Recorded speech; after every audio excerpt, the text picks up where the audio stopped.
Hola, ¿qué tal? Buenos días a todos y a todas. Bienvenidos a este espacio, este programa especial en particular porque lo hemos integrado con la televisión pública, la radio pública, el telégrafo, por supuesto, y también Radio Universitaria de Loja 98.5, quienes se integran a este programa especial, con un invitado también particularmente importante para nosotros, Pedro Brieger, director de Nodal, la Agencia de Noticias de Latinoamérica, con quien vamos a hablar de un tema palpitante, urgente, interesante para alguna gente, pero preocupante para otros también. Y es esto de los Panama Papers. Quizás nosotros podríamos llamarlos también paraíso papers, porque efectivamente hemos descubierto que los paraísos fiscales se convierten en ese lugar donde ciertas riquezas, ciertos ricos, ciertos grupos poderosos se instalan. ¿Qué opinas de esto, de este rol que han jugado los Panama Papers en la discusión sobre las empresas, la evasión fiscal, la evasión tributaria? Bienvenido, Pedro. Un gusto estar contigo, Orlando. En primer lugar, pobres los panameños, ¿no? Porque en realidad se habla de Panama Papers y estamos hablando básicamente de una empresa. Sí es. Por eso en algunos medios de comunicación panameños decían, bueno, hay que llamarlo esto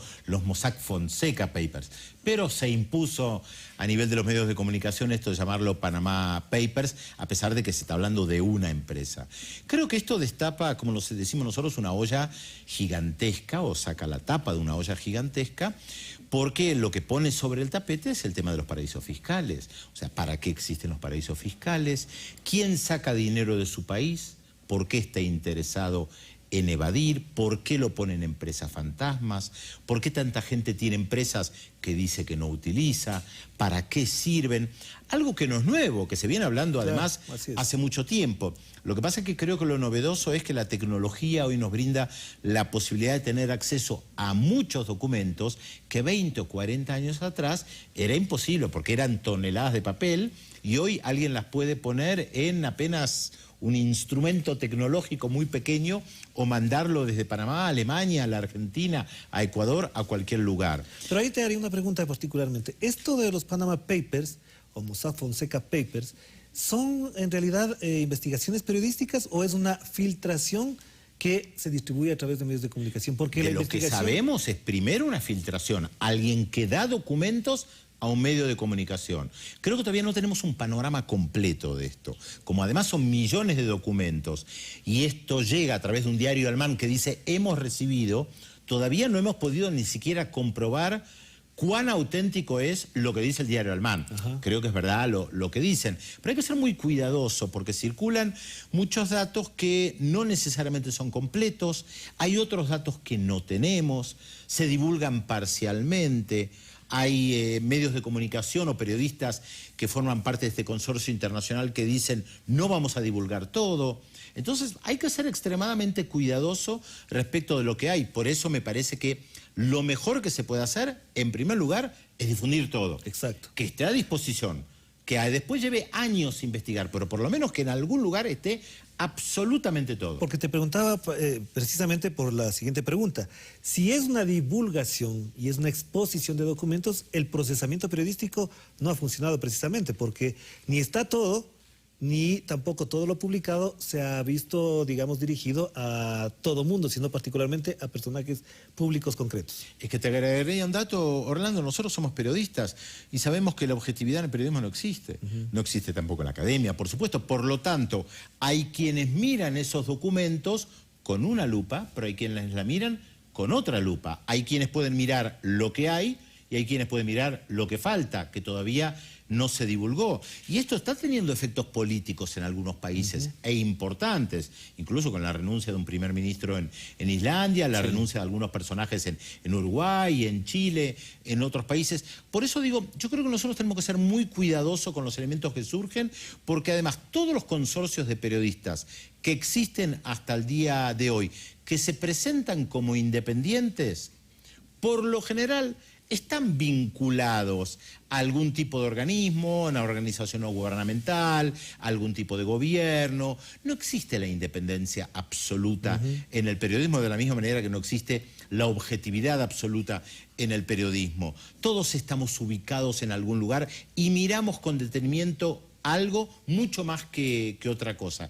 Creo que por eso la divulgación de todos los datos es tan importante como para que puedan tener accesos diferentes periodistas, investigadores académicos y poder llegar, si es que se puede, a alguna conclusión. De todas maneras, me parece que el tema de los paraísos fiscales, como decíamos antes, es un tema que viene de años atrás y está claro que es un mecanismo para evadir impuestos y para muchas trampas fiscales. Ahora, como tú dices, somos periodistas y también podemos entender las lógicas y de la artesanía de la construcción de una noticia, de un reportaje, por ejemplo. Pero ¿por qué no soltar todos los documentos? ¿Por qué, a diferencia de Wikileaks, que en un momento determinado dijo, ok, yo les doy a ustedes, pero en el momento en que ya no se puso todo, abrieron y pusieron todos los documentos? ¿Cuál es el problema? ¿Cuál sería el obstáculo para colocar todos los documentos, en este caso de Mossack Fonseca, a disposición de la gente? Bueno, esto habría que preguntárselo a los que tienen los documentos en sí mismos. Pero hay respuestas a eso, ¿ah? Que ellos están dando. Que ellos dijeron que este lunes, o sea, hoy día 9 de mayo, estarían divulgando esa información. Pero algunos, tampoco todos. Exacto. Están diciendo que tampoco todos. Por lo tanto, hay que ser extremadamente cuidadoso. Y la verdad, no lo sé. O sea, hablaron de 11 millones y medio de documentos. Sí. Y lo que han divulgado es el 1,7% de esos documentos. Entonces, ¿por qué?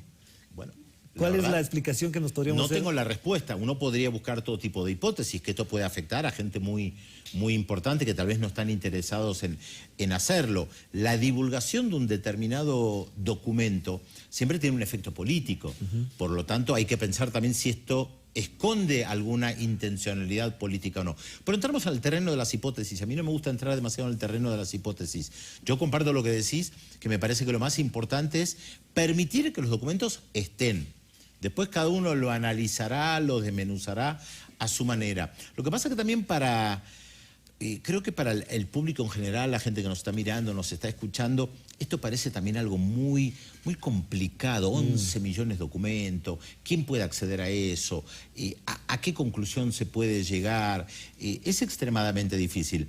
De una cosa yo estoy seguro, la inmensa mayoría de las personas que nos están mirando o escuchando no tienen nada en Panamá, no tienen nada en un paraíso fiscal, no sabe cuáles son los mecanismos, no saben qué se esconde, no saben cómo se esconde, no sabe cómo se arma una sociedad offshore fuera de un país, no sabe lo que implica el juego del casino financiero global, de mover miles y miles de dólares de un país a otro, de un banco a otro, de hacer quebrar un país a través de las transacciones financieras. Esto que alguna vez George Soros se enorgullecía, que él había puesto de rodillas al Banco Central de Inglaterra. La mayoría de los que nos está mirando no entiende de todo esto. Sabe una cosa, se mueven fortunas. Y básicamente los que mueven estas fortunas lo que buscan es evadir impuestos, que eso es lo primordial. Así es. Y después seguramente se preguntan por qué tengo que pagar un impuesto de valor agregado al consumo de leche o al consumo de ropa o al consumo de algún elemento básico cuando hay gente muy poderosa que evade los impuestos y que además conoce todos los mecanismos para evadir impuestos a través de abogados, a través de sociedades, y que por lo general la gente común y corriente no lo puede hacer. Ahora, hay una cosa, tú has mencionado un nombre importante que a lo mejor a la ciudadanía no le suena mucho, y es George Soros. George Soros aparece como uno de los financistas de la corporación de periodistas que investigaron o que filtraron esta documentación. Y al mismo tiempo, en esta investigación financiada por Open Society, por George Soros y otras personas más, no aparece ningún estadounidense. ¿No te parece sospechoso o de alguna manera extraño que no aparezca ningún estadounidense vinculado a esto? Mira, ahí entramos en la teoría de las conspiraciones. A mí no me gusta mucho. Primero, sabemos que no están todos los documentos. No, exacto. Por lo tanto, hay que esperar hasta que estén todos los documentos. Ahí podría haber una intencionalidad política, justamente a lo que estás apuntando. Pero no es menos cierto que nosotros sabemos que en Estados Unidos se evade impuestos, que hay estados que funcionan como paraísos fiscales dentro de Estados Unidos. Algunos expertos en el lavado de dinero sostienen ya hace mucho tiempo que Londres es la cuna principal del mercado financiero global para evadir impuestos y lavar dinero. Lo sabemos de Suiza. Hace muchos años un diputado, Jan Ziegler, publicó un libro sobre cómo Suiza lavaba más blanco. O sea, todo ese dinero que se mueve a través de Suiza, el dinero que llegó a las cuentas durante la Segunda Guerra Mundial y después los secretos bancarios. A ver, el secreto bancario esconde algo. Claro. Otra vez, la mayoría de lo que nos está escuchando no tiene secretos bancarios porque no tiene el poder justamente para llevar algo a un secreto. Uno podría especular también respecto a los poderes que hay en Estados Unidos que financian todo tipo de corporaciones de periodistas. Pero también es verdad que en Estados Unidos existe algo muy particular, que muchas veces se financian corporaciones o investigaciones que van después en contra del propio gobierno. Pasó con Wikileaks, ¿no? Exactamente, esto también hay que tomarlo en cuenta. En Estados Unidos muchas veces existen estos mecanismos donde el gobierno financia una organización no gubernamental que termina hundiendo a ministros de un gobierno o que termina hundiendo a gente muy poderosa. Son mecanismos muy interesantes que existen en Estados Unidos y que son reales. Por lo tanto, yo creo que más que especular, me parece que lo que hay que insistir es que efectivamente pongan a disposición todos los documentos. El presidente de la República, Rafael Correa, hace pocos días atrás mencionó eso. Si van a abrir, que lo abran todo. Entonces entremos al caso ecuatoriano. De lo que hemos conversado estos días que has permanecido acá en el Ecuador, hay unos elementos que son muy significativos. Es decir, la mayoría de las empresas ecuatorianas o de los grandes grupos ecuatorianos tienen el 60% de sus capitales de Panamá en paraísos fiscales. ¿Qué explicación le damos a esto a la ciudadanía? ¿Cómo explicarle al pueblo ecuatoriano, a la ciudadanía común y corriente, de que los grandes empresarios, los grandes grupos económicos pongan su plata fuera del país cuando son ellos mismos los que están reclamando constantemente que haya inversión extranjera en el Ecuador? Me parece que la respuesta es muy sencilla y creo que la conoce cualquier ecuatoriano, ecuatoriana, argentino, argentina, mexicano o tailandés. Es para evadir el pago de impuestos. Estas personas por lo general critican mucho el rol del Estado, les gustaría un Estado que prácticamente no intervenga en el ámbito de lo público y de lo privado. Uno puede ver los sectores más derechistas en Estados Unidos que plantean, o los sectores neoliberales, los economistas neoliberales, que el Estado tiene que existir en su mínima expresión. Claro, un Estado mínimo por lo general no tiene gran capacidad para perseguir a los que evaden los impuestos. A ver, para que no quede como algo abstracto lo que nosotros estamos hablando. Cuando hay un Estado fuerte y hay una decisión política de intervenir, hay muchos inspectores que van, por ejemplo, tomamos algo que no tiene que ver con esto, que van a investigar si los bares y restaurantes están bien habilitados. Si el Estado es muy pequeño, en vez de que haya 30 inspectores en una zona de Quito, hay 2. Por lo general, estos 2 no pueden cubrir todo el área de Quito. Entonces cubren una parte y el resto no se cubre. Por lo tanto, si hay restaurantes o bares que cometen todo tipo de infracciones para estar habilitados, como hay solamente 2 inspectores, no pueden controlar todo. Si hay 30 inspectores, van a tener mayor capacidad de control y ver si lo que hacen es correcto, si poner las sillas afuera es correcto o no, si las condiciones de seguridad son buenas o no, si hay matafuegos o no. Llevemos esto al ámbito financiero. Si hay solamente 2 inspectores controlando a cientos de empresas, es muy difícil controlarlas. Claro. Si hay un Estado fuerte que interviene, que decide invertir mucho en la capacitación de personas para perseguir a los evasores de impuestos, entonces existe la posibilidad de perseguirlos. Por lo general, casi siempre, los que evaden impuestos no quieren un Estado fuerte. Entonces ahí cabe la pregunta también, tomando un ejemplo y unas cifras muy significativas. El día viernes pasado tuve un tuit, señalaste la cifra de 4.100 millones de dólares que estarían fuera del Ecuador en paraísos fiscales. Esa cifra, así a simple vista, podría ser todo y nada al mismo tiempo.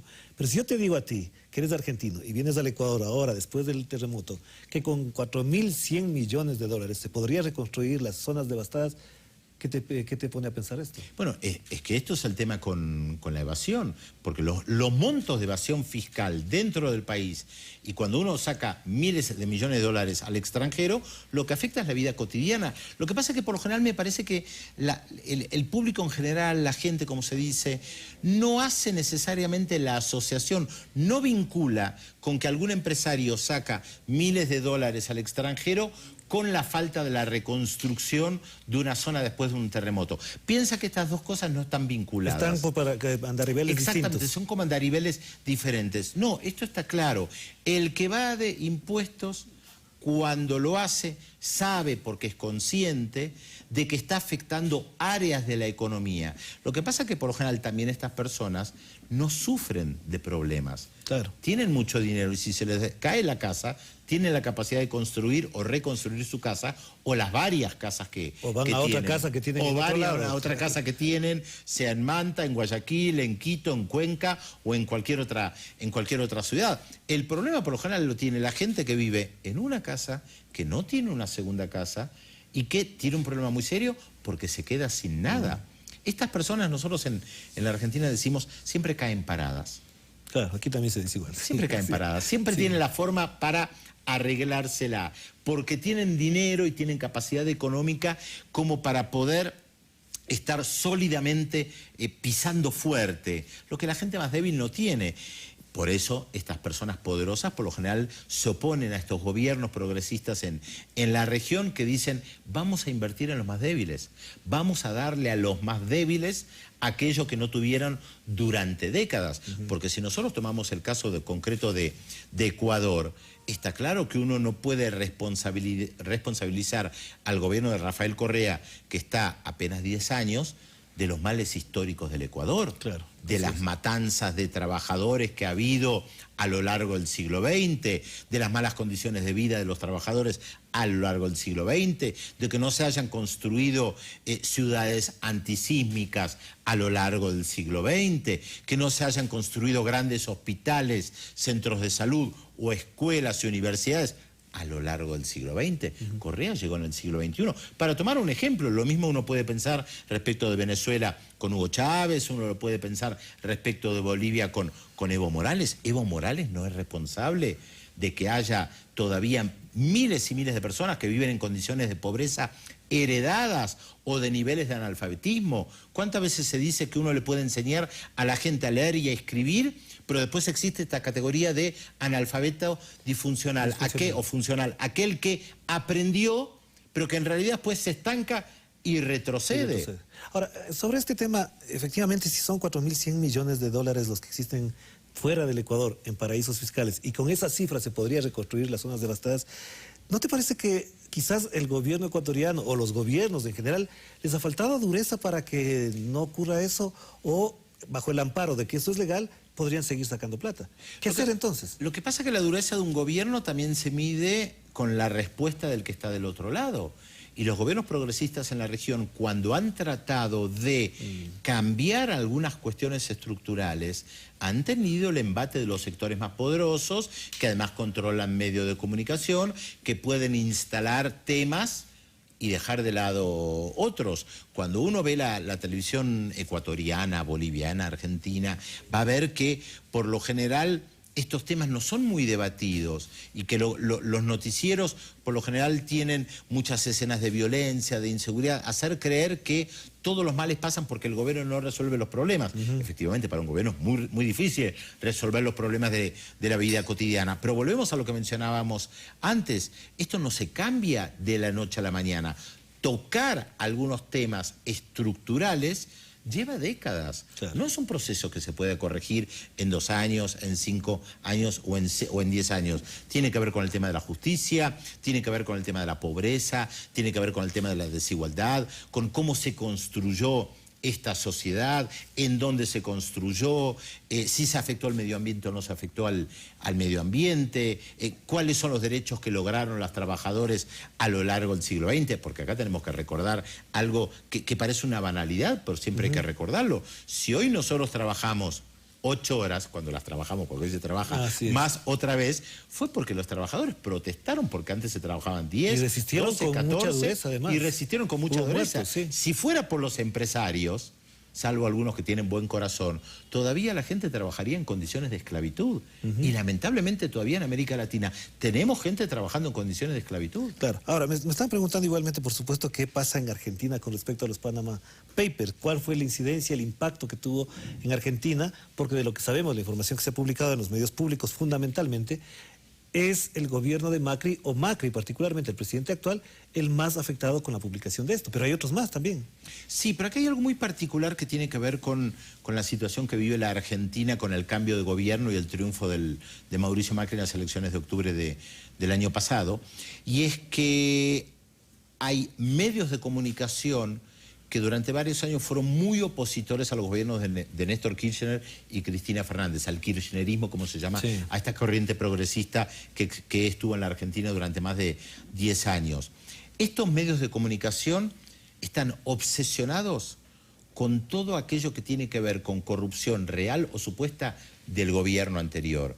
Y hay un manto que cubre, un manto de piedad, uno podría decir, que cubre tanto al presidente actual como a los funcionarios que están alrededor. Entonces es paradójico que cuando aparece el tema de los Panama Papers, en la Argentina se hable mucho más de algunas fortunas de algunos funcionarios vinculados al gobierno anterior que del presidente actual y los funcionarios que lo rodean. Pero el presidente actual fue gobernador de Buenos Aires, sí fue una autoridad pública estos últimos 2 años. Sí, pero tuvo este manto de cobertura de muchos medios de comunicación que tienen como objetivo central demonizar al gobierno anterior. Ahora, esto no lo digo solamente yo, varios medios de comunicación en Europa, en Estados Unidos, han manifestado su asombro al respecto. ¿Cómo puede ser que aparece un presidente denunciado por estar vinculado a empresas en Panamá y de todas maneras hay un manto de los principales medios de comunicación que lo cubre para evitar que todos los dardos vayan en contra de él? Claro, esto ha sido publicado en muchos medios de comunicación. Es realmente algo asombroso. Creo que tiene que ver con la polarización que vive la Argentina. Claro. Y del rol de día. autoridad política que tienen muchos medios de comunicación. Y por supuesto que también hay que recordar que los medios de comunicación, en la inmensa mayoría de los casos, en el mundo, los medios de comunicación privados ya no son simples medios de comunicación. Son medios de comunicación que tienen negocios, que tienen empresas, que están vinculados, muchos de ellos, a la evasión fiscal, al lavado de dinero. El diario El País de España ya no es simplemente un diario. Tiene acciones en muchas empresas. Y además ustedes lo conocen mejor que yo, en el caso de Ecuador, con medios de comunicación vinculados a bancos directamente. Y en paraísos fiscales Y a también. paraísos fiscales. Yo creo que esto representa un problema para el periodismo en general, la vinculación de los periodistas, el periodismo con el negocio, Por supuesto que hoy que es sí. más negocio que periodismo. Bueno, se nos acabó el tiempo. Así pasa cuando estamos reunidos urgentemente y agradecemos muchísimo a Pedro Brieger, que es director de Nodal, la agencia de noticias de América Latina, y también agradecerles la colaboración que han tenido los medios públicos, la televisión pública, la radio pública, el telégrafo a través de su página web y 98.5 también en Loca, la radio universitaria. Queremos agradecerles a ustedes también, Pedro. Gracias. Cuando vuelvas, por supuesto, volveremos a estar conversando contigo.